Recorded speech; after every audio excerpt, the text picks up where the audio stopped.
તો જય માતાજી મારા કલેજાઓ। તો આજે બહુ મોડા 9 વાગે ઉઠી ગયો છું અને આજે તારીખ છે 23 માર્ચ અને આજે આપણા મિશનનો છે 32મો દિવસ। તો મારા કલેજાઓ આજનો સુવિચાર છે કે સમય કોઈનો સગો નથી અને સમય જોઈને બધા સગા થાય છે। તો મારા કલેજાઓ આ યાદ રાખજો, સમય સારો લાવવો પડશે તો જ બધા સગા થશે, નહીં તો કોઈ તમારો સગો નહીં થાય। તો મારા કલેજાઓ તો હવે અત્યાર સુધી કશું વાંચ્યું નથી, 11 વાગી ગયા છે અને અત્યારે મંડપ વધવા જવાનું છે મારા કલેજાઓ। હું તો તૈયાર થઈને જાઉં છું કેમ કે લગન છે મારા કલેજાઓ, તો જમવા તો જવાનું, તૈયાર થઈને જવું પડે ને મારા કલેજાઓ। તો હાલો હવે જઈએ, પછી 3 વાગ્યા પછી આજે વાંચવાનો મેળ પડશે અને આજે બહુ જ મોડો ઉઠેલો કેમ કે કાલે રાતે ગરબા ગાવા ગયા હતા મારા કલેજાઓ। તો હાલો હવે અત્યારે જઈએ જમવા અને થોડુંક વધવાનું છે મંડપનું। તો હાલો, તો મારા કલેજાઓ હું 3 વાગે અત્યારે અહીંયા આવી ગયો છું વાંચવા માટે અને મારો દિયોર સવારે એટલો બધો મોડો ઉઠેલો, વાત ના પૂછે વાત। 9 વાગ્યાની આજુબાજુ મારા કલેજાઓ ઉઠ્યો હતો અને કાલે તો કેવું મેં કીધું માઇન્ડ ફ્રેશ કરાવું, ગરબા ગાવા જો, અને મારો દિયોર મેં કીધું કલાકમાં હું આવતો રહીશ, પણ મારો દિયોર રાતના 2-3 વાગી ગયા હતા એટલે બહુ મોડો હતો ને પછી સવારે મોડો ઉઠ્યો અને પાછી સવારમાં પાછું મંડપનું થોડું બાંધવાનું હતું તો ત્યાં ગયો તો ત્યાં સવારમાં વંચાયું નહીં, પછી જમવા રહ્યો એટલે એમાં પાછા 2 વાગી ગયા। તો 2 વાગે ઘેર આવ્યો, પછી થોડી વાર આરામ કર્યો ને પછી મેં કીધું 3 વાગે વાંચવા જઈશું।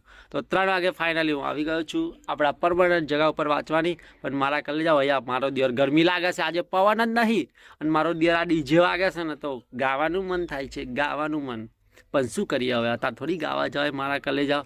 આમ તો બહુ ઈચ્છા થાય ગાવાની પણ શું કરીએ, આ ગુજરાતી હોય ને એટલે મારો દિયોર ગુજરાતીનું દિલ એવું ને કંઈક ડીજે બીજે વાગતો હોય ને એટલે કૂદવાનું મન થઈ જ જાય, ખબર નહીં કેમ હારા પણ આ થઈ જ જાય છે મારો દિયોર, ખબર નહીં કેમ એવું છે। ગુજરાતીઓ જોડે જ આવું થાય છે કે બધા જોડે આવું થાય છે અને મારો દિયોર ગરબા કે ટીમલી વાગી નહીં એટલે પતી ગયું વાત।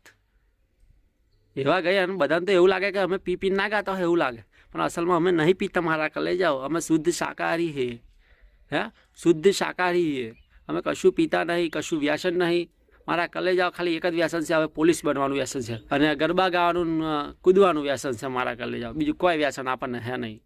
પણ લોકોને તો એવું લાગે કે મારો દિયોર પીને જોને ગરબા ગાય છે એવું કે, બોલ મારા મોટી મમ્મી હતા ને એ તો કે પીને ગાઉં શું કે શું કે, બોલો મારે શું કહેવું એમને, હે મારે એમને શું કહેવું હવે, પણ કઈ વાંધો ને, હવે બધા બોલ્યા કરે, લોકોનું આપણે નહીં જોવાનું, આપણે પોતાની મસ્તી અને મોજમાં એકદમ મોજમાં જ રહેવાનું મારા કલેજાઓ, મોજ મસ્તી અને જલસામાં જ રહેવાનું।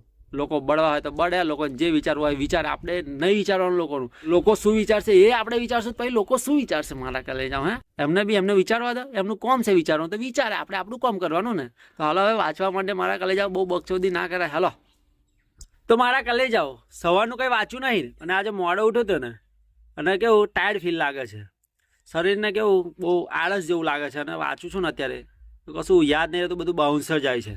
તો હું કેરનો પછી વિડીયો જોઉં છું મારા કલેજાઓ, કેમ કે વિજ્ઞાનમાં જે યુટ્યુબ પર અમુક વિડીયો છે એ જોઉં છું કેમ કે એનાથી મારું રિવિઝન થઈ જાય। મેં એકવાર તો બધું વાંચી લીધું છે પણ કેવું અમુક શબ્દો એવા હોય છે ને અઘરા, બધું બાઉન્સર જ જાય છે મારાથી, કેવું બાઉન્સર જ જાય છે, પછી ખબર જ નહીં પડતી કે આ શબ્દમાં કહેવા શું માગે। એટલા માટે હું અત્યારે વિડીયો જોઉં છું અને આજે રવિવાર છે, આજે છેલ્લો દિવસ છે વિજ્ઞાનનો, પછી દરરોજનું રિવિઝન જ થશે એમાં થોડુંક કલાક અડધો કલાક, પછી જોઈએ હવે કાલથી તો હવે વારસો અને ભૂગોળ બાકી છે મારા કલેજાઓ। તો હવે જોઈએ કાલથી ભૂગોળ અથવા વારસો, મારી ઈચ્છા તો એવી છે કે ભૂગોળ પહેલાં પૂરું કરી દઉં, ભૂગોળ કેમ કે લાંબુ છે મારા કલેજાઓ, તો એ પૂરું થઈ જાય તો એનું પેલું નિવાળો આવે એટલે પૂરું થઈ જાય, એટલે આ મહિનામાં ગમે તેમ કરી બધો સિલેબસ પૂરો થઈ જાય ને તો આવતા પછી 2 મહિના રહે ને મારા કલેજાઓ, ચોથો અને 5મો મહિનો, 6ઠ્ઠા મહિનામાં તો એક્ઝામ છે, ચોથો અને 5મા મહિનામાં એટલું રિવિઝન કરીએ ને મારા કલેજાઓ, દરરોજનો એક દિવસ રાખીશું, બધા વિષયનો એક દિવસ રાખીશું, 7 દિવસ હશે આપણી જોડે, તો જે રવિવાર હશે ને ત્યારે 2 વિષય રાખીશું એટલે કેવું બધું રિવિઝન થઈ જાય મારા કલેજાઓ।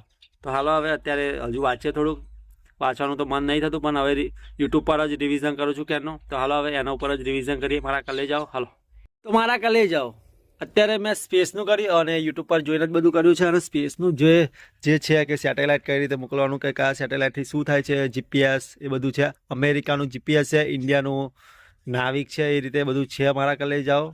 તો આ રીતની બધી ડિટેલ છે અને એ અત્યારે હું યુટ્યુબમાં જોઈને કરું છું। આમાં જેમાં વાંચીએ આમાં તો મને કંઈ ખબર નહીં પડી કેમ કે અમુક શબ્દો આપણને જે ખબર ના હોય, જે શબ્દો વિશે આપણને જાણકારી ના હોય એ આપણે વાંચીએ તો પછી બધું બાઉન્સર જ જાય મારા કલેજાઓ। તો કંઈ વાંધો નહીં, હાલો હવે આપણે ઘરે જવાનો ટાઈમ થઈ ગયો છે, દૂધ નાસ્તો કરીશું અને પછી આપણા વાંચવા બેસી જઈશું। હાલો મારા કલેજાઓ, તો મારા કલેજાઓ અત્યારે હું હવે અહીંયા ગણિત કરવા બેસી ગયો છું અને ગણિત જ કરવાનો છું કેમ કે ઘણો બધો ટાઈમ થઈ ગયો છે, 6 વાગી ગયા છે મારા કલેજાઓ। તો હાલો હવે અત્યારે ગણિત જ કરીએ અને ગણિતમાં થોડું વધારે ઓછી ખબર પડે છે, તો હવે ગણિતમાં થોડું એવું કરીશું કે ફટાફટ અને સરળથી ગણાઈ જાય મારા કલેજાઓ। તો હાલો હવે ગણિત કરવા માંડીએ। તો મારા કલેજાઓ આજે બહુ જ ઓછું વંચાયું છે અને જેટલું બી વાંચ્યું છે ને મારા કલેજાઓ બધું ઉપરથી જ ગયું છે. રેલમાં સરેરાશ કર્યું પણ સરેરાશમાં બી બધું એવું લાગતું હતું કે બધું ગોટાળે ચડતું હતું ને એવું લાગતું હતું, કેમ કે ઊંઘ પૂરી નહીં થઈ ને એટલે મારા કલેજાઓ માઇન્ડ ફ્રેશ નહીં. તો હાલ હવે જેટલું બી 2-2.5 કલાક જેવું વંચાણું છે ખાલી. તો હવે જે થયું એ થયું. હવે કાલથી પરફેક્ટ વાંચવાનો ટ્રાય કરીશું મારા કલેજાઓ. અને હવે કઈ લગનમાં નહીં જવાનું, કેમ કે હવે એક્ઝામ ડેટ બી આવી ગઈ છે. તો હાલો મારા કલેજાઓ, જય માતાજી. Big thank you for being here. बहुत बहुत धन्यवाद.